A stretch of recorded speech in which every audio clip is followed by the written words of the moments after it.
Eu acho que, inclusive, eu até costumo dizer, Altair, o Ed, o doutor Valdemar e todos, que o problema é que eu não vejo isso como uma pauta de ensino.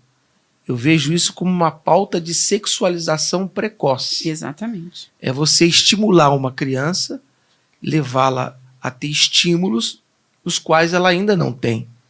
E eu até me recordo, porque nessa vida de ministério, de atendimento de pais, de mães, eu me recordo de uma mãe em um estado que nós passamos, no norte do Brasil, que ela teve um problema muito sério com uma filha de 9 anos, que por conta de um abusador, uma pessoa que, não foi no caso numa escola, mas foi um vizinho, que começou a falar com a criança sobre questões sexuais, sobre sexualidade, começou a tocar na criança.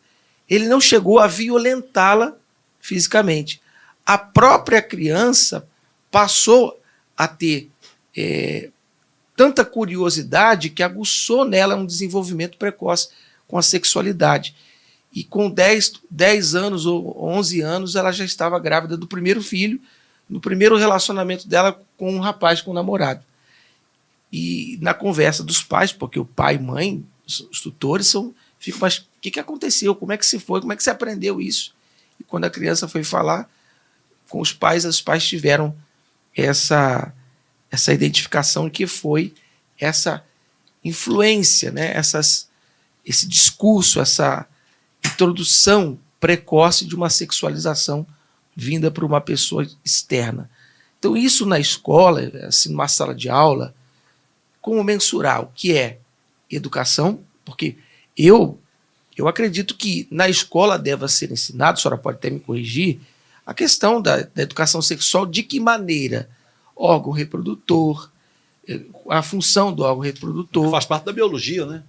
Uma parte da biologia, é biológico, né? É uma orientação, né? Ele vai ter orientação científica. Sim. Né? Ele vai ter ali o conhecimento científico.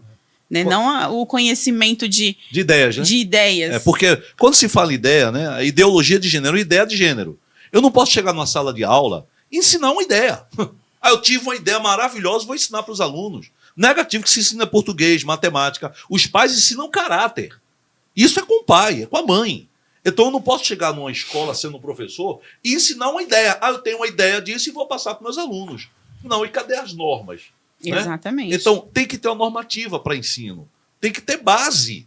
Isso é absurdo. A gente não pode aceitar de forma alguma que dentro das escolas se ensine a ideologia de gênero. Nós sabemos que existe um movimento mundial para destruir a família tradicional. Essa é a verdade. Essa é a verdade. Existe um movimento mundial para destruir a família tradicional. E quando esses professores começam a colocar esse tipo de ideologia dentro dos colégios, eles só vão aguçar a sexualidade dessas crianças. E o que vai acontecer? Nós vamos ter crianças, assim como o bispo falou, crianças que vão ter a curiosidade que foi despertada nela por causa de ideologias. Então, isso é simplesmente absurdo.